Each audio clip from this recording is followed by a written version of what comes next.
Buenas tardes nuevamente con todos. Buenas tardes. Hola, muy buenas tardes. Buenas tardes. ¿Qué tal, ingeniero? Buenas tardes. Hola, muy buenas tardes. Nuevamente buenas tardes con todos.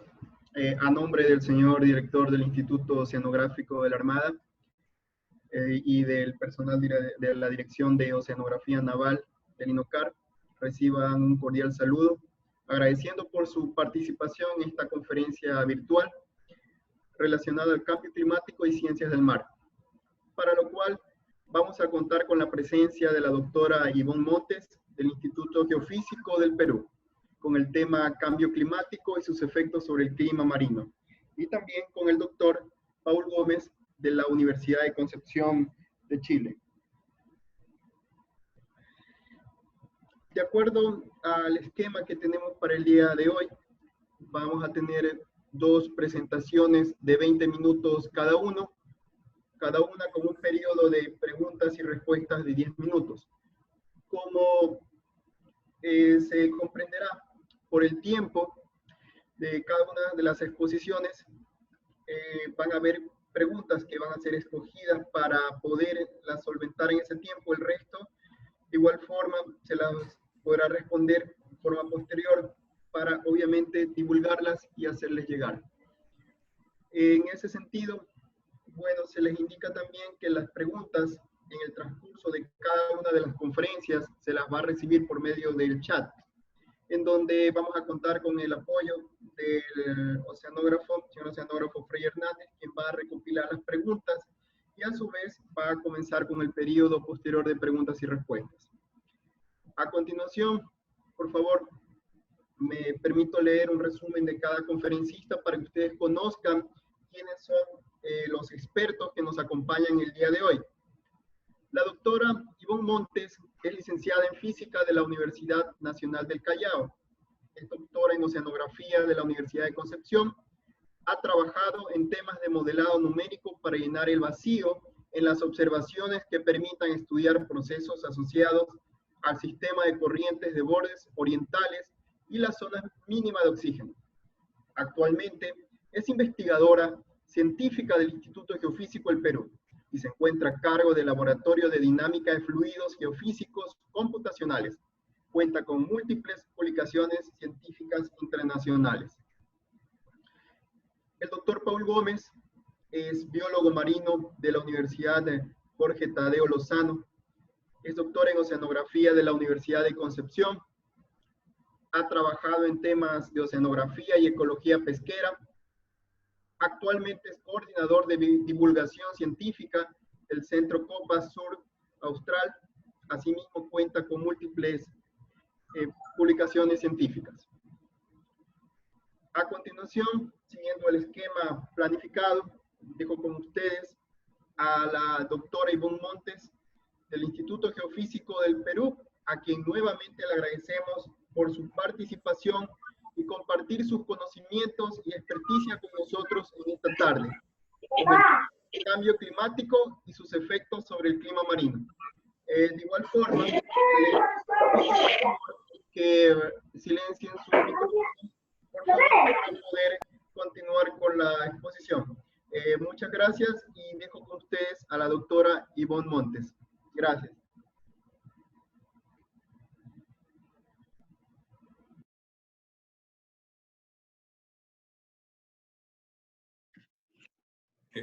Doctora, disculpe, me permito indicarle que por favor en su lado izquierdo hacia abajo está el micrófono, tiene que aprenderlo para que podamos escucharlo. Mil gracias. Sí, perdona Sergio, decía que estaba agradecida por la invitación y bueno, al público que está participando en la charla de hoy. Bueno, básicamente, como lo leyó Sergio, voy a hablarles un poco del cambio climático, cuál es la problemática y cuáles son los efectos en los océanos. Pero, ¿en qué consiste este problema? Bueno, el clima de la Tierra ha cambiado a lo largo de la historia debido a las variaciones orbitales que ha promovido cambios en energía solar, donde ha habido un aumento o disminución de energía solar. Y eso está acompañado de niveles de dióxido de carbono en la atmósfera. Por ejemplo, aquí tenemos una curva, van a tener que apoyarse en la presentación, hay muchas gráficas que tienen que mirar. Bueno, hay los niveles, aquí hay una curva que te muestra desde 800.000 años atrás cuáles han sido las variaciones del CO2 en la atmósfera hasta la actualidad. Y bueno, como pueden ver, las variaciones han aumentado y disminuido, pero ¿qué ocurre en la última parte del tiempo más actual? Es que ha habido un aumento brusco en este contenido de CO2 en la atmósfera. Entonces, esto ocurre como parte de la variabilidad natural. Estas fluctuaciones en el CO2 ocurren como parte de la variabilidad natural. Pero esto que ocurre, esto último que ha ocurrido, está asociado o está relacionado con el inicio de lo que es la revolución industrial, donde hay un fuerte incremento de la utilización del combustible fósil y de las emisiones de gases de efecto invernadero, debido o asociado al crecimiento industrial y a la demanda poblacional. Entonces, si vemos en esta gráfica, estamos registrando los niveles de CO2 en la atmósfera desde 1880 hasta el 2019, la línea roja, ¿no? Como pueden ver, sobrepasa el límite conocido y alcanza valores de 410 en la actualidad.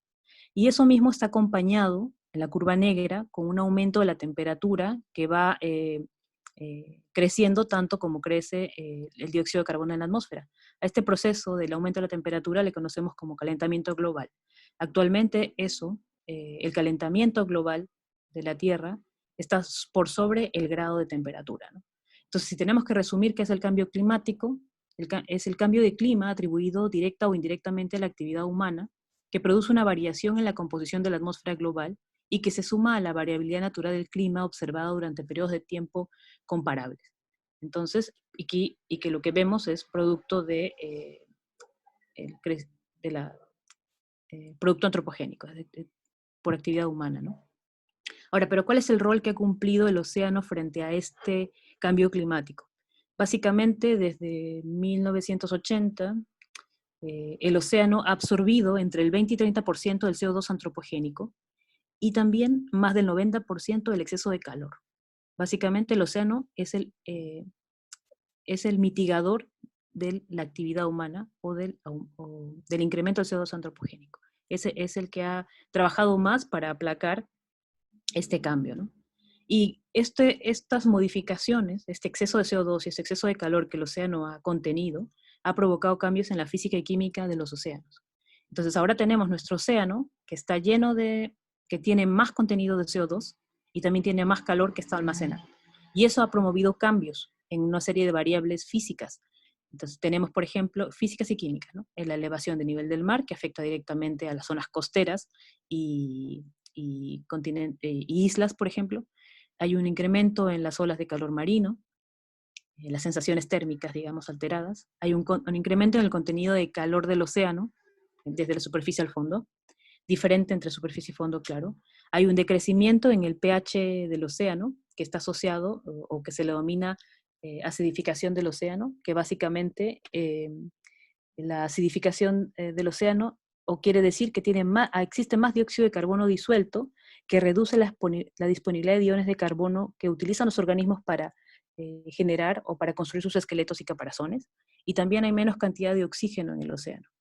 Y si hay menos cantidad de oxígeno, pues también estamos limitando el hábitat de donde los peces que necesitan oxígeno se encuentran, y también estamos alterando su funcionamiento porque el contenido de oxígeno es más bajo, entonces sienten menor. Es como que a los peces le pasa lo mismo, por ejemplo, que nos pasa a nosotros cuando vamos a la altura, ¿no? Hay un cambio de oxígeno, entonces nos sentimos mareados, nos sentimos mal, y es lo mismo que está sintiendo la biodiversidad marina, ¿no? Puntualmente. Claro que hay efectos positivos y negativos. Entonces hay cambios físicos y químicos y eso se evidencia. Entonces, pero ¿por qué esto nos debe preocupar, no? Para nosotros, el océano es muy cercano para muchos de nosotros, pero es muy lejano al mismo tiempo, ¿no? Entonces, por eso quería mostrarles un poco por qué la importancia de tomar en cuenta el océano. Básicamente, el océano es una fuente de alimentación, es una fuente generadora de recursos naturales como el petróleo, gas, se extraen de ahí y generan divisas para los diferentes países. Ni qué decir de la pesquería, se sustenta tanto la pesca industrial como artesanal debido a la biodiversidad que se da en el océano, y también contribuye a divisas a partir de la recreación y el turismo. pero más importante es la fuente principal para la globalización. Por ejemplo, en este mapa que les muestro, todas las líneas rojas representan las rutas marítimas para el intercambio de mercancías. Entonces, como pueden ver, es el medio principal para el transporte, ¿no? De mercancías. Es lo que hace más tangible que nosotros tengamos productos de diferentes lugares del mundo actualmente, ¿no? Aunque muchos de nosotros ahora estamos en cuarentena. Bueno, y más importante, interviene en el clima de nuestro planeta. Primero, porque ocupa el 71% de la superficie del planeta.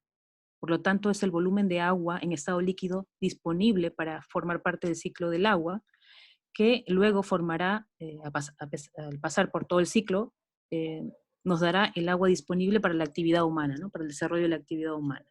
Y además, al transportar el calor a través de las corrientes marinas, es el regulador del clima, ¿no? Del planeta. Entonces el océano es importante porque influencia tanto la economía como el clima. Y por lo tanto, si el cambio climático está alterando la química y la física del océano, pues finalmente va a alterar lo que para nosotros es importante, o que va a afectar nuestra actividad humana finalmente, ¿no? Pero entonces, para explicar un poco mejor cómo es que el océano trabaja para menguar los efectos del cambio climático, es básicamente a través de la bomba física y la bomba biológica. Bueno, en altas latitudes, donde el agua del océano en superficie es fría, hay una transferencia directa entre el océano y la atmósfera, entonces se permite que el CO2 de la atmósfera sea transferido al océano y que luego sea distribuido a través de las corrientes marinas hasta llegar al fondo. A ese proceso, que está asociado a la solubilidad del gas, se le llama bomba física. Y bueno, es el más eficiente y demora un poco de tiempo. Y el otro proceso es la parte biológica, que está asociada a las plantas del océano, ¿no? En superficie, las plantas del océano, es decir, el fitoplancton, a través de la luz, de tomar nutrientes de superficie, toman el CO2 que está en la atmósfera y lo transforman a ser materia orgánica. Esa materia orgánica, que está rica en carbono, es la base de la cadena trófica, es decir, es la alimentación base para todos los otras especies marinas hasta nosotros, hasta llegar a nosotros, ¿no? Porque el fitoplancton es comido por otras especies y así hasta las especies más grandes, ¿no? Entonces, en superficie se está tomando CO2, se está generando comida para los otros niveles tróficos y además se está liberando oxígeno. Entonces, en la capa superficial se está produciendo también, el fitoplancton marino es responsable de producir más del 60% del oxígeno que nosotros respiramos. Entonces, ese es el primer rol que tiene como bomba biológica la absorción del CO2, del fitoplancton, perdón. Absorbe CO2, libera oxígeno para nosotros, materia orgánica, y sustenta la cadena trófica. Pero, bueno, si nosotros vamos debajo de la superficie, donde ya no hay el proceso de fotosíntesis, sino que hay lo que no se ha consumido o lo que queda muerto, se hunde hacia el fondo. Ese proceso es lo que llamamos, este carbono que no ha sido utilizado en superficie se hunde y se entierra, y se genera lo que conocemos como el almacenamiento de carbono del fondo, el enterramiento del carbono, y eso es lo que luego va a generar el combustible fósil. Eso toma mucho tiempo. Bueno, cuando hay un calentamiento global, básicamente ese proceso que les acabo de explicar, que es la bomba física y la bomba biológica, parten o trabajan de manera natural. O sea, siempre, desde que la Tierra existe y hay una relación entre el océano y la atmósfera, ha funcionado de manera natural. Pero al momento que hay más CO2 y más calentamiento, eso se altera. Y al alterarse, entonces, estamos promoviendo una disminución en el pH, es decir, libero más dióxido, más carbono disuelto en el agua, y entonces le quito la capacidad a los organismos de generar sus caparazones y sus esqueletos, ¿no es cierto? Y entonces a ese proceso se le llama acidificación, pero al mismo tiempo, como se está reduciendo la cantidad de oxígeno en la parte de debajo de la superficie, y a ese problema se le llama la desoxigenación del océano. Entonces, estas dos bombas trabajan juntas, pero estas bombas se han acelerado producto del cambio climático, y entonces se está presentando estos dos problemas que están trayendo como consecuencia alteraciones en toda la biodiversidad marina, ¿no? Entonces, ¿cuáles son los impactos observados por el cambio climático per se? ¿Cuáles son los cambios que se han evidenciado de acuerdo a las investigaciones científicas? Bueno, hay cambios físicos, y los cambios físicos, productos de los gases de efecto invernadero, la liberación de CO2, son los cambios en la temperatura, en el oxígeno, en el pH del océano, en la extracción del hielo marino, en el nivel del mar. Esos son los cambios físicos. Y producto del cambio climático ha cambiado el ecosistema. Los ecosistemas que nos referimos son los que están en la columna de agua superior, los corales, los ecosistemas asociados a humedales costeros, en los bosques de algas, a zonas de costas rocosas, ecosistemas que se encuentran en el mar profundo, en las zonas polares bentónicas, y también los ecosistemas asociados al hielo marino. Esos son los que se han visto alterados de forma positiva, negativa o neutral. Y también los servicios ecosistémicos, es decir, lo que nos da finalmente divisas a nosotros y que nos afecta directamente al ser humano, ¿no? Es la pesquería, el turismo, el servicio de hábitat, el transporte, los servicios culturales, por ejemplo, porque ahora hay zonas menos agradables para ir, ¿no? Y sobre todo el secuestro de carbono costero, porque en estas zonas, por ejemplo, costeras, se ve alterada la producción. Por ejemplo, al reducir la cantidad de humedales, estamos reduciendo el secuestro de carbono en las zonas costeras. Entonces, esta información que les estoy dando es obtenida obtenida del reporte especial sobre océanos y criósfera en un clima cambiante, que ha sido producido por el Panel Intergubernamental de Cambio Climático. Y bueno, ustedes pueden ver en detalle a los que están interesados, pero aquí les muestro la tabla donde el panel lo que hace es, o el reporte en realidad, trata de identificar qué es lo que ha pasado en cada uno de los océanos, en diferentes mares, de todo el planeta, ¿no? Entonces, por ejemplo, los cambios físicos lo evidencia con colores amarillo y verde, y en el caso de los ecosistemas y los servicios ecosistémicos, los diferencia en colores celeste y rosado, donde, por ejemplo, en el caso de los cambios físicos, los colores amarillos significa que ha incrementado, y el color verde significa que ha decrecido, y cuando tienes una cajita que tiene los dos, mitad y mitad, implica que hay un incremento y una disminución. Y en el caso de los sistemas marinos o ecosistemas es lo mismo, ¿no? Entonces, como pueden ver, por ejemplo, en el caso del ecosistema y en caso de los servicios ecosistémicos, es decir, lo que nos afecta directamente, la mayoría de las cajitas son en rojo, implicando que tiene un efecto negativo, y son muy pocas las que tienen efecto positivo. Entonces, en este sistema hay ganadores y perdedores, pero finalmente el perdedor final va a ser el ser humano, porque es el que se sirve de todo lo que el océano te provee para el sustento, ¿no? Tanto para la generación de divisas como para el bienestar.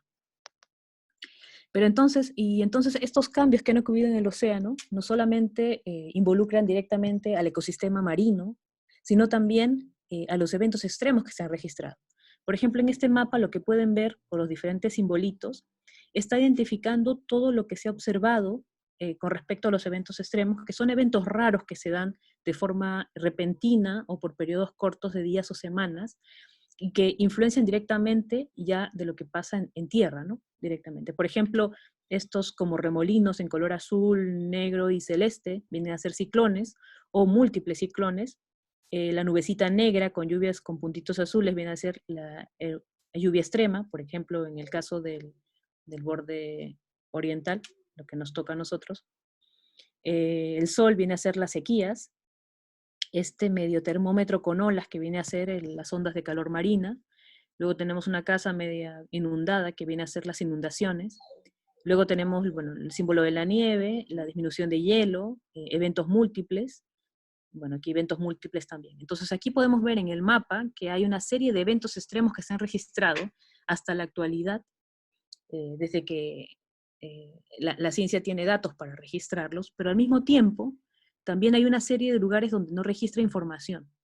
Entonces, si bien se han hecho muchos avances científicos para justamente tener este reporte final donde podemos ver cuáles son las consecuencias y el impacto que ha tenido en el clima, directamente el cambio climático, producto de los cambios en el océano, hay una falta también, hay mucha incertidumbre también porque hay mucha información que falta. Y esto está asociado no solamente a que falten recursos para implementar, sino que también faltan personal científico que se dedique a hacer investigación asociada a esto, que parece que ahora, bueno, es aplicado, pero es muy básico también, ¿no? Y bueno, ¿cómo afecta, si queremos dar un ejemplo directo de cómo afecta la vida o cómo se ha afectado la vida en el mar por el producto del cambio climático. Bueno, esto ha traído una gran amenaza para la vida en nuestro planeta, porque está impactando los ecosistemas marinos, como consecuencia las economías y las sociedades. Y es aún peor porque puede afectar aún más a las que dependen de recursos naturales, a las sociedades que dependen de los recursos naturales netamente. Porque, por ejemplo, aquí ponemos, el reporte pone 3 ejemplos, ¿no? Los arrecifes de coral, los mares en zonas polares y las pesquerías. Producto del cambio climático, es decir, por el aumento de la temperatura del océano, por la acidificación del océano, porque se han aumentado los eventos de tormentas extremas y la pérdida de oxígeno, ha habido un blanqueamiento de coral, le decimos, o una pérdida en su composición, digamos, de cómo están hechos. También ha habido erosiones, o sea, se han destruido zonas de arrecifes, y daño por tormentas. Esto de manera natural. Pero a esto se le suma al impacto humano directamente, que es producto de la contaminación, del aumento de sedimento, de lo que se tira hacia el mar, de la extracción y de otros impactos. Entonces ha habido destrucción, ha habido proliferación algal, hay una contaminación directa. Y esto como resultado trae una pérdida de hábitats y de diversidad, de biodiversidad, pero marina, ¿no? Porque si recuerdan un poco la película de Buscando a Nemo, por ejemplo, donde se ven muchos arrecifes de coral, hay mucha diversidad, hay mucha biodiversidad, hay muchos peces, por ejemplo, que viven ahí y que son parte de la biodiversidad del mar.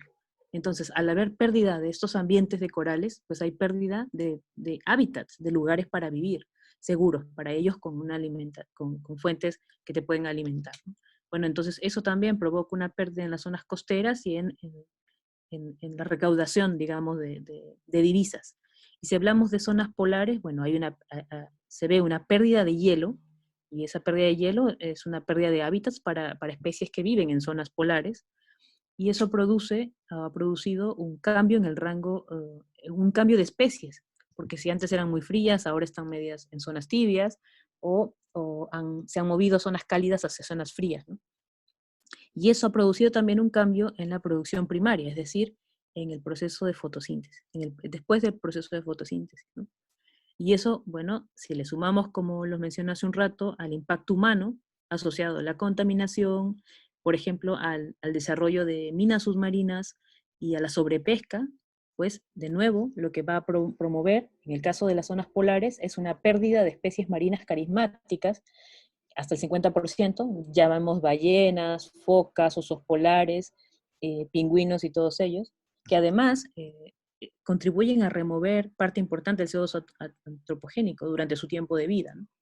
Bueno, eso, que es el resultado, es la consecuencia, también ha traído un aumento en los costos, por ejemplo, para la pesquería, una limitación de alcance para llegar a pescar, por ejemplo, en esos lugares, y si nosotros tenemos menos proteína, producto que viene del océano, lo que estamos trayendo es, estamos afectando la seguridad alimentaria, porque si es que recordamos bien, aproximadamente el 18% de la proteína que nosotros consumimos viene del mar. Entonces, se está produciendo se está contribuyendo, se podría contribuir a la desnutrición, ¿no? O a la reducción de la seguridad alimentaria. Y es lo mismo para las pesquerías. Entonces ha habido, producto del calentamiento global, una migración de las especies, una migración para buscar zonas más confortables.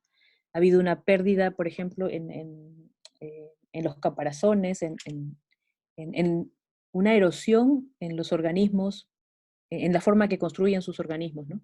Se han erosionado. También ha habido una reducción en el tamaño de los peces que se han producido.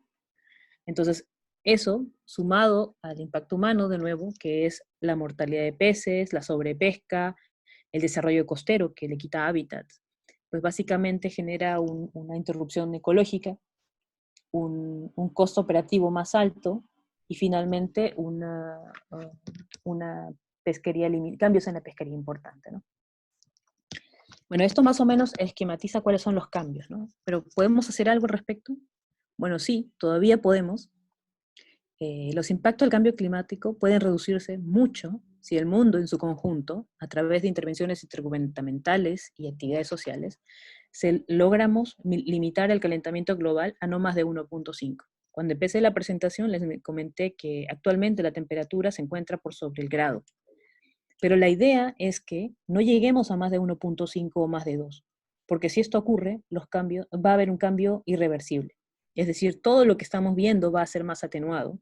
Y desde mi punto de vista, ¿no? Estos cambios, la Tierra probablemente lo ha conocido, pero no en esta intensidad, pero a la escala del problema, para la Tierra no es un problema, pero sí para nosotros, que somos los que vivimos entre 80 y 100 años, siendo positivos, y que somos los que necesitamos todos estos servicios que nos da el océano para sobrevivir. Entonces, desde el punto de vista como planeta Tierra, quizás no sería importante, pero para nuestro punto de vista, para nuestra sobrevivencia del ser humano, sí. Entonces necesitamos limitar el calentamiento global y eso significa reducir los niveles de CO2, es decir, mitigar todo lo que liberamos, ¿no? Entonces, esto, casi para terminar, ¿no? Necesitamos limitar el calentamiento global y eso significa reducir las emisiones. Y básicamente estoy copiando lo que el texto del reporte especial indica, ¿no? Necesitamos acciones coordinadas para implementar respuestas efectivas a los cambios relacionados con el clima del océano. Y eso incluye una intensificación de la cooperación y coordinación entre autoridades de diferentes niveles y una planificación horizontal. Necesitamos educación y alfabetización climática. Necesitamos implementar estrategias de monitoreo y pronóstico.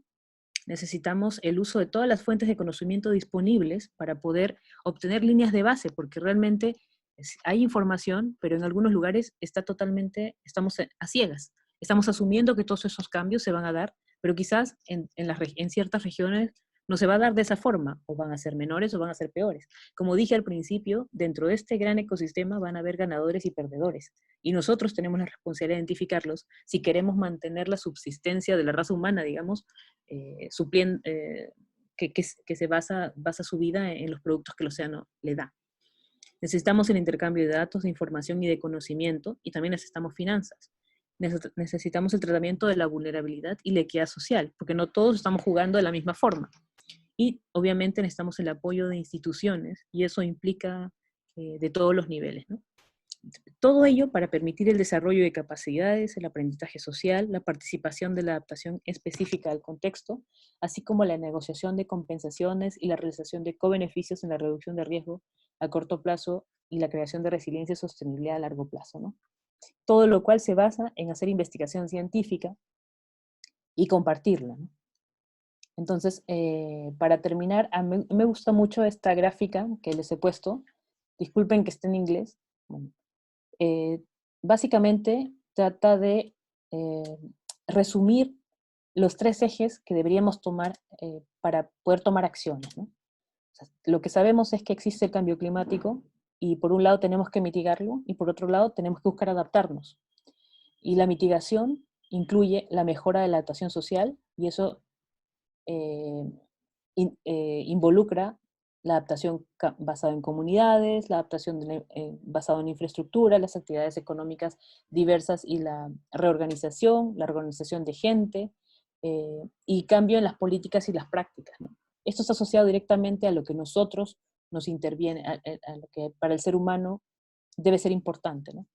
Por otro lado, necesitamos mitigar las causas del cambio climático. Y ahí, para eso, podemos recurrir a las energías, por ejemplo, renovables, a la eficiencia energética, al incremento de la eficiencia energética, a la reducción de contaminantes, al almacenamiento y captura de CO2 y otros efectos. Y también, y otras actividades. Y también considera soportar la actividad de adaptación biológica y ecológica. Y para mí es la más importante, ¿no? Porque básicamente hay muchas especies, como dije, que hay ganadoras y perdedoras. Las ganadoras tienen que adaptarse, las perdedoras definitivamente no hay opción. Entonces ahí necesitamos reducir la contaminación, ampliar las zonas de conservación, por ejemplo, porque hay especies, o sea, hay zonas, deberían ser intangibles en el mar donde las especies puedan autosostenerse, cultivarse y mantenerse. Y bueno, creo que ya me pasé por el tiempo, ¿no? Y básicamente les dejaría con ese mensaje. Y eso sería todo de mi parte. Muchas gracias.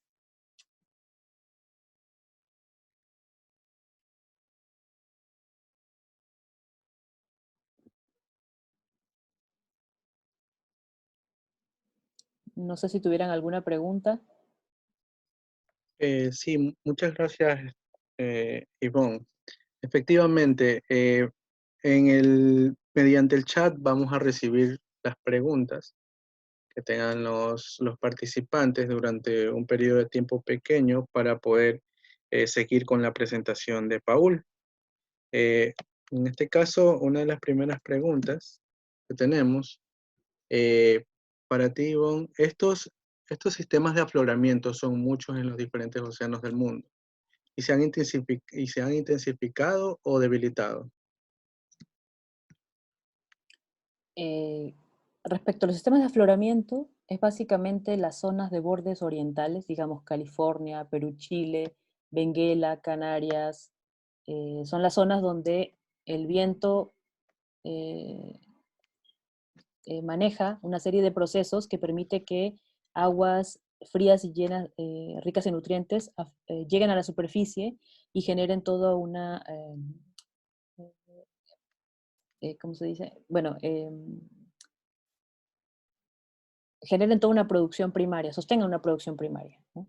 Entonces, en estas zonas hay una gran incertidumbre, porque mientras que los modelos climáticos, que son los que se basan en el reporte intergubernamental del cambio climático, dicen que hay una disminución, lo que se observa de manera particular es que hay un aumento.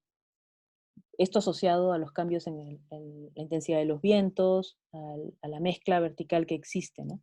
Entonces, en realidad, en estos sistemas hay una gran incertidumbre sobre la naturaleza de los cambios. A nivel global, todo se está calentando, pero a nivel regional, muy local en estas zonas, no se está comportando de esa manera. Entonces necesitamos investigación científica para responder exactamente qué es lo que está pasando en estos sistemas. Por ejemplo, en el caso de Perú-Chile hay una intensificación en el afloramiento y eso, digamos, mejora la producción. Un poquito. No sé si así, bueno, respondo. No escuché, se mezcló un ruido. Sí, listo, Ivonne, eso sería la respuesta. Tenemos algunas preguntas en las cuales nos podrías ayudar. Por ejemplo, Paul nos pregunta, ¿los ODS tienen una agenda que como meta tiene el año 2030? ¿Crees que vamos en buen camino? ¿Cómo afectará la gran problemática causada por el COVID-19? ¿Los países dilatarán la agenda para enfrentar lo que pasa en el mundo ahora o será una oportunidad para acelerar esa agenda que tenemos? Bueno, esa es una pregunta interesante. El mundo tuvo la oportunidad el año pasado de llegar a tener un acuerdo sobre una reducción considerable del CO2. Como les dije, ahora tenemos a 1 grado y se espera que el 2030 se haga una reducción considerable para que no aumente para que no llegue a sobrepasar entre 1.5 y 2 grados, ¿no? Pero no hubo acuerdo, entre los países no hubo acuerdo y básicamente no se pudo avanzar en los acuerdos internacionales para que se decida si se baja o no los niveles. Entonces, si nosotros hablamos de la pandemia, o sea, por un lado, y lo hablo como investigadora, desde mi punto de vista totalmente, o sea, el COVID ahora dio una oportunidad al planeta de respiro, ya que los países no se pusieron de acuerdo. Entonces, ahora vamos a tener que mirar los datos para ver qué es lo que ha pasado ahora mismo. Hemos visto que la naturaleza ha vuelto a su hábitat natural, así que le hemos dado un respiro, pero no creo que sea suficiente, porque muchos de nuestros países están esperando que la cuarentena pase y empecemos a quemar cuanto se pueda, porque necesitamos tener más divisas. Entonces, ahí la pregunta es, como ciudadano individual y como país, si bien a nivel mundial se tiene la agenda de lo que se quiere para tener un mejor bienestar, la pregunta es cuánto de nosotros estamos dispuestos a contribuir a que el océano pueda mantener los niveles, la temperatura llegue a los niveles bajos para que el océano pueda mantenerse trabajando de la forma que ha trabajado, sabiendo que el océano ya hay efectos, y esos efectos van a tardar muchos años para que vuelvan a su estado natural. O sea, ya hay efectos. Entonces, yo soy positiva de que todavía la raza humana puede tomar conciencia, pero no puedo darte una respuesta final. Para mí, el COVID ha sido una oportunidad para el mundo, pero no todos estamos viéndolo de la misma forma, ¿no? Pero creo que Paul nos puede ayudar a responder también esa pregunta. Claro, por supuesto. Ya en su charla podemos ahondar un poco más el tema.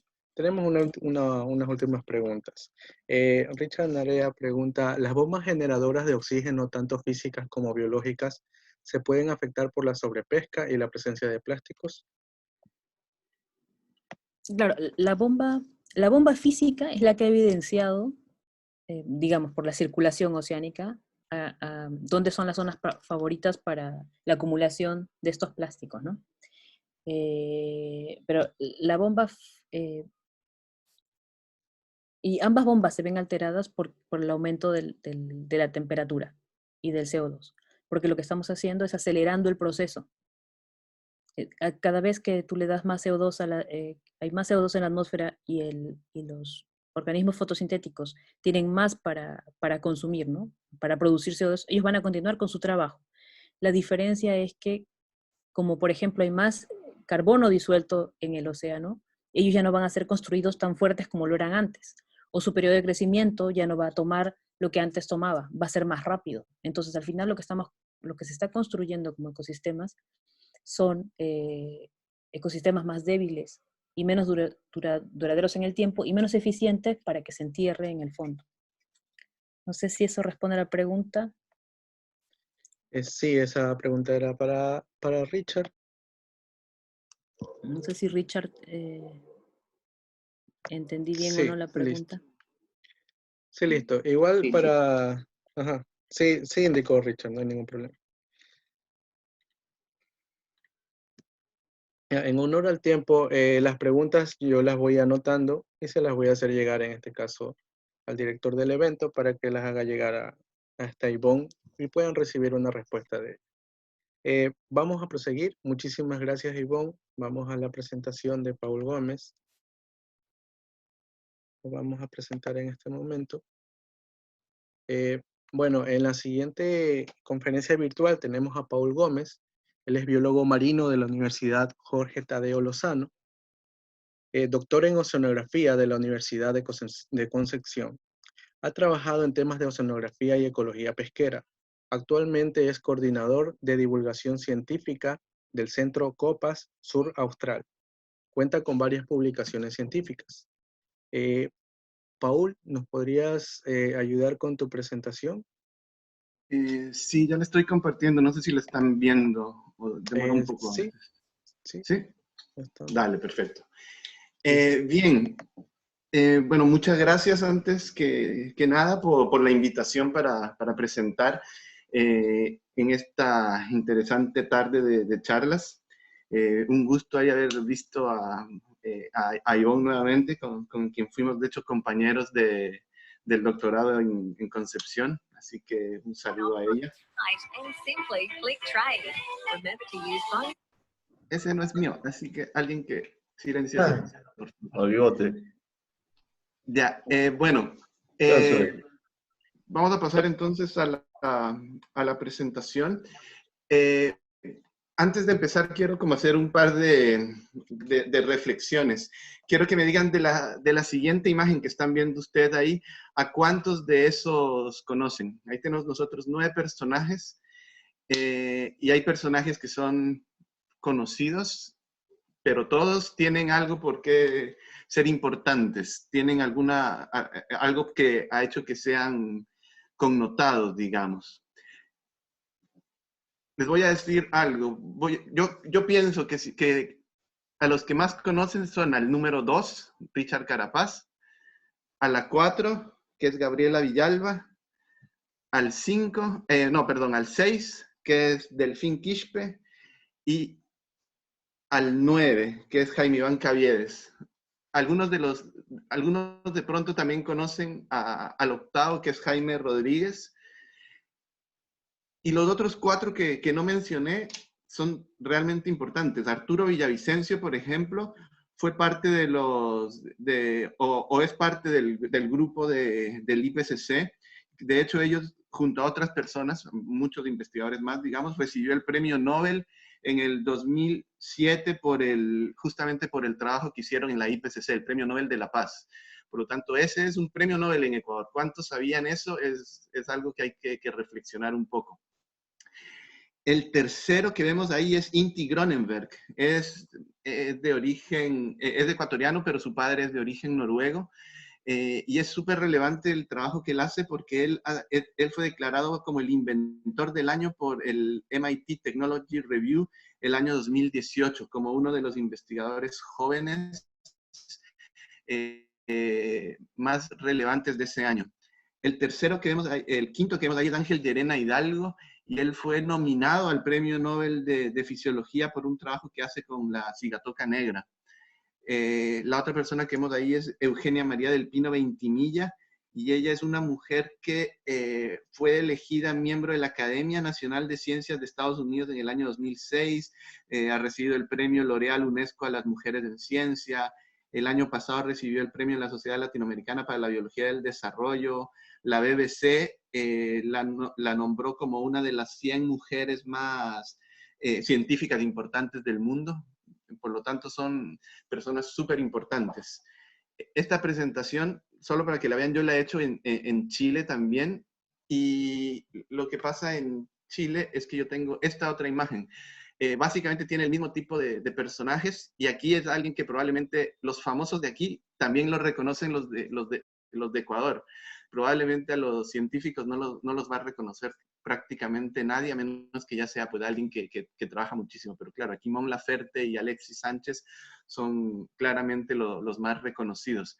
Pero aquí, por ejemplo, está Humberto Maturana, Jaime Varela, y personalidades que son súper importantes a nivel de ciencia. Son premios nacionales, nominados a Nobel, y bueno, son gente tremendamente importante.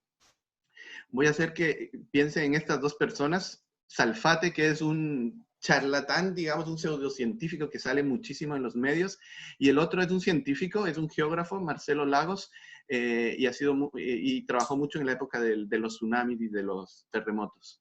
Lo segundo que quiero que pensemos un poco es sobre la pareidolia. La pareidolia es esa capacidad que tenemos como de imaginar objetos o formas dentro de las cosas que vemos. Por ejemplo, las nubes. Por ejemplo, aquí que podemos ver un caballo. Algunos pueden decir que es un pegaso porque las alas están como extendidas. Aquí pueden decir algunos un oso, y otros pueden ir más allá y decir que es Winnie the Pooh. Y aquí algunos me dirán, ese es un ave, pero otro puede decir, no, esa es la cola de una ballena que está saliendo de la superficie del agua. Va a depender mucho del sesgo profesional de cada uno. Aquí alguien puede decir que es un avión, otro puede decir que es Nemo. Y aquí hay figuras que de pronto la gente puede reconocer. Si alguno en el chat quiere, puede ir escribiendo para ver qué es lo que están viendo en esos 5 manchas que tenemos ahí. Pero bueno, todo eso del sesgo no es solo para formas que se ven, sino que cuando uno piensa, por ejemplo, en un patagón, uno dice, ese es un hombre que va a caballo, usa su boina, usa botas de estas de cuero. Pero un patagón también puede ser perfectamente una persona que va en bote, que usa botas de caucho, no de cuero, y que no usa boina, sino que usa sombrero para el frío. Y la comida igual, puede ser que sea pensada como para el tema de en Patagonia la comida para muchos es el cordero, pero para otros puede ser la centolla, un plato tremendamente marino y muy famoso porque es el protagonista de Pesca Mortal, que es un recurso de estos que salen en el programa del Discovery Channel. Esta es la especie del norte, digamos, del king crab, pero es del mismo centolla que hay en el sur. Y ahí básicamente es lo que empieza mi charla, y es el hecho de que nosotros tenemos un problema, y es que la gente generalmente le da la espalda al mar. Muchas veces la persona sueña en el futuro y piensa, yo quiero tener un campito, tener caballos, pero muy poca gente piensa en nuestros países, yo quiero tener un barco, un botecito para navegar, para salir a recorrer el mundo, porque eso lo ven de pronto como que eso es para personas ricas, para gente que tiene mucha plata, y eso, la gente en general quiere tener caballo, animalitos, un campo. Y eso hace que para nosotros, los científicos de las ciencias del mar, de la oceanografía, se vuelva tremendamente importante poder transmitir esta información a la comunidad de una forma que sea entretenida para ellos. Nosotros siempre hablamos que la Tierra es más mar que tierra. Siempre hay todas estas imágenes que nos dicen que el 71% de la superficie del planeta es océano, por lo tanto debería llamarse planeta océano y no tierra. Sin embargo, cuando nosotros empezamos a analizar, esa pequeña pelotita que nosotros estamos viendo ahí al lado no es la Luna, no es un satélite que rodea a la Tierra, sino que es una pelotita donde está acumulada toda la cantidad de agua que hay en el planeta. Realmente la cantidad de agua que hay en el planeta es muy pequeña, por lo tanto, no es tan abundante como muchas veces se piensa. Esta es una imagen un poco vieja, pero nos mostraba cómo iba la tendencia de la población mundial en los últimos años, y siempre ha ido en aumento. Si somos cada vez más habitantes, cada uno va a tener, digamos, una menor proporción de agua, una menor proporción de planeta. Cada uno de nosotros va a necesitar un poco más de alimentación, por ejemplo. Ya Ivonne nos adelantaba un poco que todo esto de la importancia del mar, así que voy a pasar esto muy rápido. Como medio de alimentación no es actual, hace mucho tiempo se da, pero además es como sustento para muchos de los pescadores que viven directamente de ello o que lo comercializan. Pero además todo lo que ella nos mencionaba sobre toda la explotación petrolera, la nueva minería que se está generando en el fondo del mar y que todavía es tecnología, toda la producción de oxígeno que proviene del mar, el secuestro que ella hablaba y el enterramiento de CO2 que se produce en todos estos ciclos de los que nos habló Ivonne. Y tiene una importancia también desde el punto de vista turístico, desde el hecho de ir al sitio donde vamos todos a las playas y estamos millones de personas, como también el turismo de avistamiento, el buceo submarino, visitas como las Islas Galápagos, que hacen tremendamente relevante el cuidado del mar. Pero además de eso, todo el tema de las comunicaciones, del transporte marítimo, que si bien hoy ya no es un transporte de pasajeros, sí es un transporte de carga y es tremendamente impactante también sobre el ecosistema. Y de lo que hablábamos un poco de los ODS, de esos 17 ODS que son la Agenda 2030, nosotros tenemos la vida submarina como el 14, y es tan relevante el ODS 14 que la agenda, inicialmente las metas del océano iban hasta el año 2020 y el resto de metas sí eran hasta el 2030. Acabamos de llegar al 2020 y vamos realmente mal en ese sentido, mejorando en algunos aspectos, pero bastante mal. Yo en ese sentido también espero, como dice Ivonne, que este sea un momento de hacer clic en los gobiernos. Y de pronto no directamente en los gobiernos, porque los gobiernos siempre van a estar pensando en el corto plazo, pero sí en nosotros al momento de tomar decisiones como ir a votar o como ser consumidores responsables. Algo que es súper relevante es que cuando uno trabaja la vida submarina, el ODS 14, igual está impactando sobre muchos de los ODS. Por ejemplo, el hambre cero. Si uno tiene proyectos donde se trabaja por el tema de las pesquerías de manera responsable, uno puede aportar al tema del hambre cero.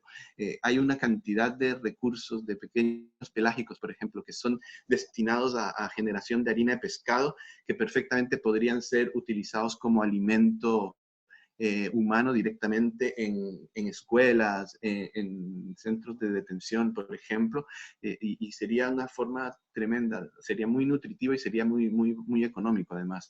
Pero también todo el tema del agua limpia y el saneamiento. Si nosotros estamos trabajando el tema de evitar que se contaminen los océanos, por ejemplo, se trabaja con esto del agua limpia. Existe un montón de energías marinas, que serían, por ejemplo, todas las que se pueden trabajar igual sustentables a través del mar. Ciudades y comunidades sostenibles que se pueden obtener justamente de trabajar cosas como el turismo, la pesca de pequeña escala, la diversificación de los productos de pesca y de las actividades que se realizan. Todo esto que hablamos del consumo responsable. Si uno es responsable, uno, por ejemplo, no consume productos que estén en veda, uno prefiere siempre recursos que estén certificados medioambientalmente, uno como consumidor también puede preferir productos que no vengan en empaques plásticos. Y la acción por el clima, bueno, es tan importante el océano para el tema del clima que obviamente uno puede trabajar mucho en ese aspecto. Lo que vamos a ver ahora igual es, ojo, porque hay muchos charlatanes y pseudocientíficos hablando. Y se ha determinado que el consumo de pseudociencias puede ser perjudicial para la salud. Porque, ¿qué es lo que sucede? Si nosotros no lo hacemos, alguien más lo hará. Este es Alfate, que era el que nosotros les había mencionado al principio, que es un pseudocientífico en Chile, y tiene mucho espacio en medios. Tiene muchísima aparición en medios, por lo tanto, eso es algo malo. Ha logrado un espacio y por lo tanto mucha más gente lo escucha a él que a los científicos en Chile. Y miren los temas de los que habla de ufología, tecnología extraterrestre, hablaba de un científico, de alguien que en Brasil estuvo hablando sobre terremotos que iban a suceder y estaba prediciendo, según él, terremotos. Nosotros en Ecuador igual tenemos una persona que trabaja mucho el tema de la ufología y a la cual también se le da mucha vitrina. Por lo tanto, en ese sentido hay que tener cuidado. Nosotros como científicos tenemos que buscar la forma de llegar a todo el público. Y es que es realmente muy importante trabajarlo, porque si nosotros, por un lado, estamos recibiendo financiamiento para nuestro trabajo de fondos públicos, nosotros deberíamos retribuirlo de alguna manera. Por lo tanto, es importante transmitirlo. Pero aparte de eso, lo que les dije antes, para el tema de las votaciones es súper, súper relevante que nosotros podamos elegir a las personas que tengan en su agenda el tema del cambio climático, que tengan en su agenda el tema de las ODS, que tengan en su agenda el tema de la equidad de género, el tema del comercio justo, el tema de una educación de calidad y todo eso. Y todas esas cosas provienen muchas veces de investigación que nosotros como científicos hacemos, pero que no hemos sabido transmitir a la comunidad. ¿Y cuál es el problema? Que claro, los científicos tienen un lenguaje. Mientras hablamos de manzanas, los otros escuchan por naranjas. Por lo tanto, nosotros creemos que vamos a hacer que las personas hablen en términos de manzanas, pero es al contrario. Nosotros deberíamos hablar un poco más en forma de naranjas. Y es que una de las problemáticas es que cuando nosotros hablamos que el cambio climático afecta a nuestra existencia, probablemente todos están durmiendo, pero si hablamos de plata y cómo les afecta el bolsillo, ahí recién mucha gente va a empezar a prestar mucho más atención. Y nuestro problema también tiene que ver con que hay muchas cosas que son carismáticas, hay muchas especies carismáticas y hay muchos ecosistemas o actividades que son carismáticas. Por ejemplo, si yo soy alguien que trabaja con delfines, con ballenas, todos van a decir, oh, qué bonito el trabajo que estás haciendo. En cambio, si yo les digo, no, yo trabajo con una bacteria que está haciendo una infección que pudre la carne, oh, la gente, no, eso no me llama tanto la atención, las mismas imágenes no van a ser tan atractivas. Pero también pasa con los ecosistemas. Por ejemplo, si alguien dice, no, yo voy a hacer investigación en Galápagos. Oh, qué bonito. No, yo voy a hacer investigación aquí en la bahía de aquí enfrente para ver cómo el alcantarillado está impactando la fauna. Van a ser temas que obviamente no van a ser tan interesantes para todo el país, sino de pronto solo para los de esa bahía. En cambio, si alguien habla de Galápagos, sí, todo el mundo empieza a prestar atención rápidamente. Y es que, por ejemplo, lo que les decía, puede haber casos de varamientos de ballenas como el que hubo en Chile, por ejemplo, el año 2015, donde 343 ballenas fueron encontradas en la Patagonia varadas. Habían pasado varios meses probablemente ahí porque ya estaban en distintos estados de putrefacción y fue una noticia que le dio la vuelta al mundo. En redes sociales todo el mundo la compartía. En tanto, lo que sucedía, por ejemplo, en playas donde vivía gente, donde había pescadores que varaban jibias, que varaban sardinas, fueron noticias que no le dieron la vuelta al mundo. La gente no compartía en redes sociales, pero esas especies se podrían rápidamente y empezaban a afectar la salud de toda la gente que vivía ahí. Por lo tanto, era en ese sentido mucho más importante y mucho más urgente, pero no captó la atención de la gente. Entonces la pregunta es, ¿cómo nosotros hacemos que generemos ese wow con temas que de pronto no son tan positivos o tan interesantes, tan carismáticos? muchas veces se recurre a personajes famosos. Puede ser alguien como, bueno, Richard Dean Anderson, para el que reconozca ahí, el MacGyver, el de la primera imagen, o puede ser gente tan famosa como Al Gore, que de hecho Al Gore recibió el premio Nobel junto a Arturo en el año 2007, o Leonardo DiCaprio, que empezó a hablar mucho del tema del cambio climático y la gente le está escuchando. A ellos la gente lo escucha, a nosotros no, porque a nosotros nadie nos enseñó a ser carismáticos y a dar presentaciones, o sea, hacer stand-up comedy o cosas que pudiéramos llegar a la gente. Y tenemos también problema de muchos gobernantes, que por ejemplo hay un gobernante que aquí empieza a decir cualquier cosa y la gente le cree solo porque es el presidente del país más poderoso del mundo. Y no pasa solo con ese presidente, con todos los presidentes probablemente, si dan una opinión, mucha gente va a creer ciegamente en ellos. Y esto es, por ejemplo, cosas que se pueden hacer. Un tsunami se puede caricaturizar de una manera interesante para mostrarlo. La idea no es que todos queremos ser científicos, que nos crean científicos locos, pero sí que lo que sí queremos es que la gente empiece a considerar el tema marino, el tema científico. Y ese es un problema cuando nosotros escribimos puro bla, bla, bla, bla, bla, bla. Tratamos de mostrar nuestra investigación y la gente sale corriendo despavorida. O en redes sociales sucede que nosotros trabajamos algo y alguien en Twitter dice que está incorrecto lo que decimos y mucha gente le cree, mucha gente le sigue. Nosotros tenemos acá una imagen que salió en una revista, el BC Reporter, que habla lo que pasó en el año 2011 de una pesadilla radiactiva, y hablaba justamente de lo que pasó en Fukushima y cómo la radiactividad estaba recorriendo todo el océano. Esta es una imagen de la NOAA realmente, y la imagen lo que indicaba realmente era la amplitud de las ondas de cómo el tsunami iba avanzando por el Océano Pacífico. Pero claro, la forma en la que fue visualizado antes hacía pensar que lo que estaba llegando a todos los países era radiactividad escapada de Fukushima.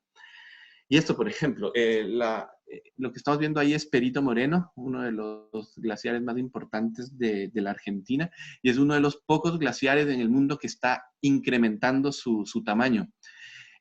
Algo que pasó aquí es que esto sucede que hay una ruptura del Perito Moreno, del glaciar, y en la WWF Chile, que es una ONG tremendamente importante, muy seguida en el tema de cambio climático, que hace un trabajo súper importante, automáticamente pusieron el cambio climático es real, está pasando hoy, ahora, actúa ya, y mostraron como ejemplo lo que estaba pasando en el glaciar Perito Moreno.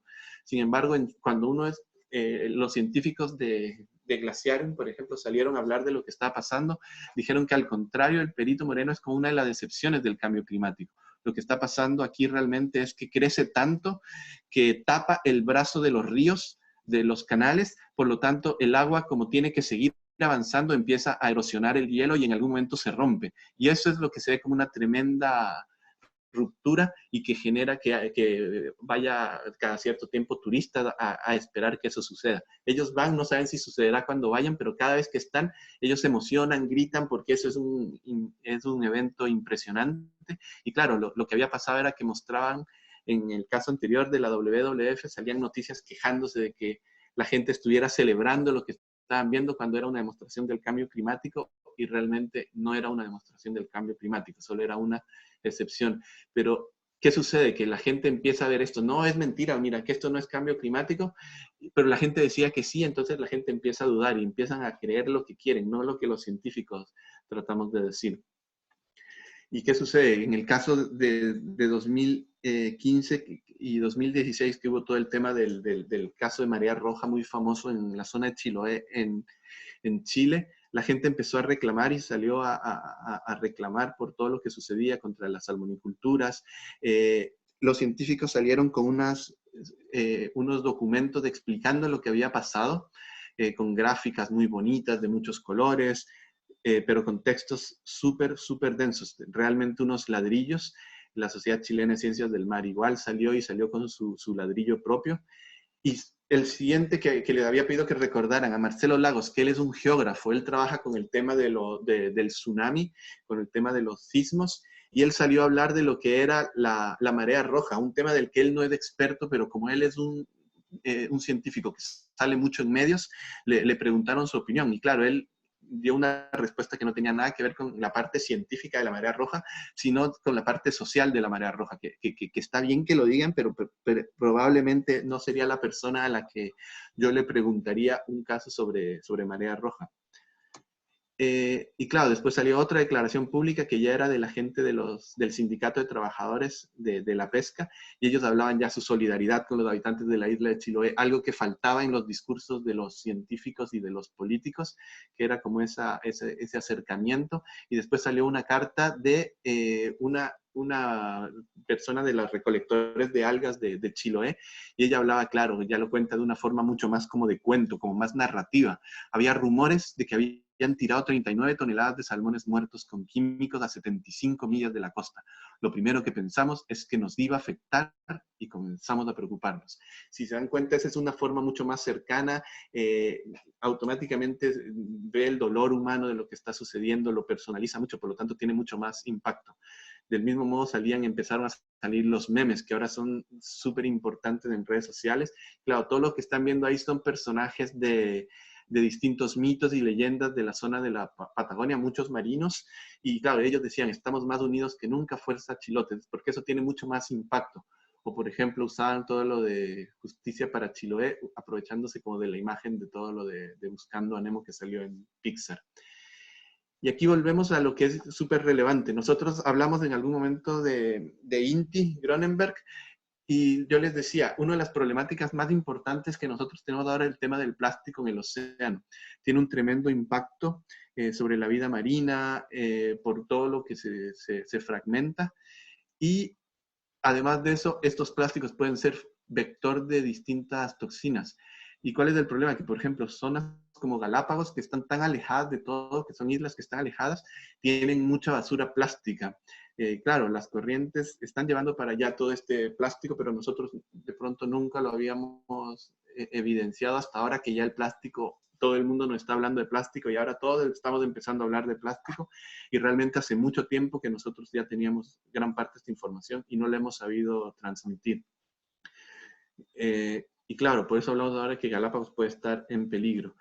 Y justamente lo que les decía, Inti Cronenberg empezó a trabajar con todo el tema del tema de los plásticos, y él, el trabajo que hizo de este, miren, es... Pero también nos ha envuelto en un proceso de economía lineal, donde se produce, se consume. Lo silencio un poco, después les puedo prestar esto, pero básicamente lo que está hablando aquí es mostrando el gran problema que hay por la cantidad de basura que está llegando hasta los océanos. Y él tiene un invento que fue lo que le valió, de hecho, hace un mes aproximadamente, ganó un financiamiento para, junto con otros 8 países, trabajar el tema de los plásticos y de la limpieza de los océanos. Y básicamente lo que él tiene es un invento en el cual en los ríos, en la desembocadura de los ríos, se colocan unas plantas que van a poder limpiar los plásticos que hay en el agua antes de llegar a los ríos. Tiene muchas cosas súper interesantes, y está recién empezando a aparecer. Ya ha aparecido en medios, por lo tanto eso es tremendamente positivo. ¿Cómo lo podemos hacer? Para mí, básicamente, es súper relevante trabajar con las generaciones más jóvenes. Como les decía antes, nosotros no miramos el mar, y yo creo que las nuevas generaciones lo están haciendo mucho más, son mucho más conscientes, y es súper importante desde esa edad empezar a trabajar el cariño por las especies carismáticas y las no carismáticas, mostrarles que el impacto de microplásticos, de contaminante, de afectar a especies no carismáticas, igual tienen un impacto sobre ellas. Y volvemos a estas imágenes que nunca les dije de la pareidolia, y estos son los países, son la forma de los países que nosotros conocemos, pero con el mar territorial. Y eso quería decirles, nuestro planeta es más mar que tierra, y nuestros territorios, nuestros países son más mar que tierras. Así que si tienen preguntas, con mucho gusto se las puedo responder. Listo, muchísimas gracias, Paul.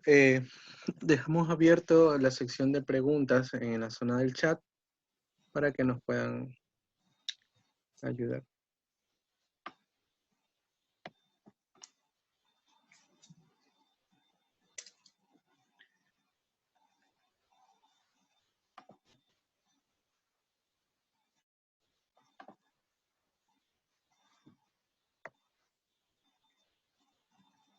Bueno, por el momento no tenemos más preguntas, pero al menos, Paul, sí sería bueno, no sé si recuerdas la pregunta que le hiciste a Ivonne, para ver qué te parece a ti. Hasta eso avanzamos con eso, si que algún participante necesita hacer alguna otra pregunta. Claro, mira, sí, justamente estoy muy de acuerdo con Ivonne en el sentido de que yo creo que esta coyuntura que está sucediendo en el mundo es una oportunidad que tenemos como científicos de justamente mostrar la gran problemática que tenemos encima, porque 2030 estamos súper cerca. Ya pasaron 5 años desde que se implantaron esta Agenda 2030 y no se ha hecho realmente nada. Se mantienen los discursos de sí, lo vamos a hacer, vamos a juntarnos, vamos a lograrlo, pero cuando son las reuniones finalmente no pasa nada. Y acá, por ejemplo, en Chile iba a ser la COP25 en diciembre, pero todo el tema del estallido social generó que no se diera acá. Y claro, es porque muchos de los ODS de hecho estaban incumpliéndose. Todo el tema del hambre cero estaba súper mal en lo que es Chile. El tema de la desigualdad es probablemente un problema que a nivel de toda Latinoamérica está súper complejizado. Y eso hace que la agenda no estuviera como en buen camino. Yo creo que esta es una oportunidad de que nos demos cuenta de que el impacto que tenemos en el mundo por nuestra forma de vida es tan grande que probablemente todos esos pequeños cambios que se están viendo, no sé, que hay animales que están apareciendo en las ciudades, que los niveles de contaminación han bajado temporalmente, van a demostrar que el impacto del ser humano es tremendamente grande, pero que también hay muchas formas en las que nosotros podemos aportar. En estos momentos yo creo que han empezado a salir un montón de estrategias y de actividades que demuestran que uno puede ser mucho más amigable con el planeta. Por lo tanto, es súper importante en próximas elecciones que haya siempre elegir a las personas que tengan esa agenda en mente, porque si seguimos eligiendo a gobernantes que solamente piensen en la parte económica a corto plazo, vamos a seguir en problemas. Por lo tanto, ese es como el momento de que tenemos que hacernos escuchar, porque lo que mencionaba antes, puede que nosotros no podamos tomar las medidas, establecer las políticas públicas, pero como consumidores responsables sí podemos mandar una señal. Empezamos a comprar menos en los malls, por ejemplo, y empezamos a comprar a pequeños productores, empezamos a consumir productos que sean más locales y de pronto comprarlos directamente al pescador y no comprarlos a través de un supermercado y ese tipo de cosas. Eso, no sé si hay más preguntas Sí. por ahora. Sí, es perfecto. Paul, tenemos otras preguntas. Por ejemplo, ¿los científicos del mar en Chile tienen algún convenio con el Ministerio de Educación para realizar programas de educación? Ya, mira, toda la parte de ministerios ha cambiado mucho acá en Chile ahora. Ahora existe el Ministerio de Ciencia, por lo tanto, uno espera que eso vaya a funcionar un poco mejor. Pero mira, lo que era antes CONICIT, que ya no existe CONICIT, ahora se llama la ANIT, la Agencia Nacional de Investigación y Desarrollo, tenía dentro de sus programas un programa que se llama el Programa Explora. Y el programa Explora era un programa destinado a divulgación de la ciencia. Si bien estaba pensado o enfocado un poco más en el público escolar, era uno de los mecanismos. Sin embargo, claro, no aportaba suficiente financiamiento. Siempre fue como un programa muy vistoso, como que tenía mucha publicidad en medios, pero la cantidad de financiamiento permitía que haya como, no sé, 15 proyectos que durante el año y eran proyectos pequeños, no eran proyectos como más grandes. Hay algunos otros fondos que te exigen que hagas divulgación científica, que todo eso, pero mucho menos, pero también es como un poquito y solo si quieres, no demasiado. Ya, listo. Veamos, aquí tenemos otras preguntas. ¿Qué estrategias han dado resultados en otros países y son replicables localmente para transmitir de manera efectiva las ciencias del mar a la comunidad?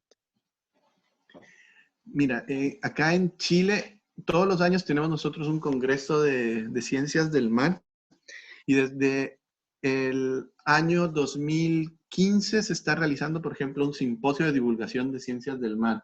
Y eso ha permitido que las distintas personas que hacemos divulgación de las ciencias en esas temáticas empecemos un poco como a conocernos, porque creo que en ese sentido, debido a que generalmente es muy escaso el financiamiento que existe, algo que es súper relevante son las redes de trabajo, las redes de apoyo.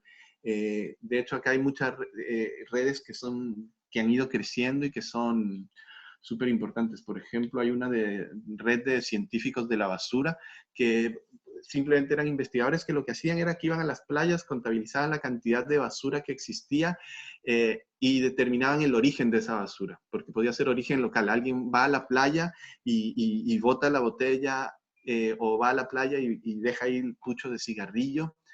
También podría ser algo que ya venía una botella de vidrio, por ejemplo, que venía con vida que se había asentado en ella, por lo tanto sabían que venía de más lejos.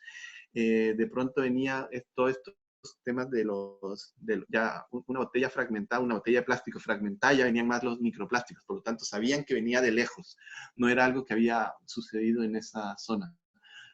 ¿Y qué pasa con ellos? Es que ellos, claro, hicieron un análisis de todas las playas del país, de todas las playas de Chile, y con tan buenos resultados que empezaron a trabajar con las escuelas, con los escolares, y los escolares empezaron a meter muchísimo en el tema, y la red ha ido creciendo, y de hecho ya en Ecuador ya hay algunas escuelas que están incluidas en esta red, porque ha ido creciendo a toda Latinoamérica.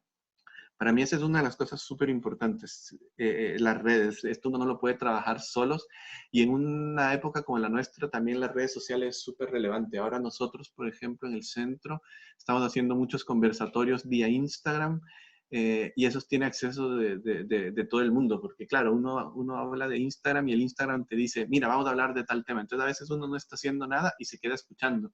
Pero también puede pasar que muchos familiares tuyos empiezan a escucharte por primera vez del tema. Entonces, por ejemplo, estamos haciendo estos conversatorios y mis papás están escuchando estas conversaciones que tenemos, y ellos, yo casi nunca he hablado con ellos de eso, porque cuando vamos empezamos a hablar que de la familia, que de los tíos, que cómo están, que qué ha pasado, vamos de paseo a algún lado. Nunca hablamos como de esos temas científicos, y esa ha sido una buena forma de llegar, porque igual uno baja mucho el lenguaje, en el sentido de que no usa tantos tecnicismos como generalmente uno usa cuando está en un congreso de ciencias del mar o algo así.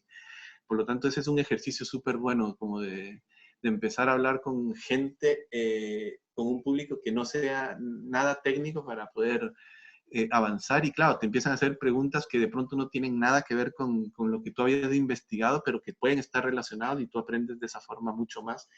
Y como ellos son expertos en otros temas, porque claro, no son científicos, pero son expertos en otros temas, en economía, de pronto en supermercado, de pronto en marketing, incluso te pueden enseñar cosas súper relevantes.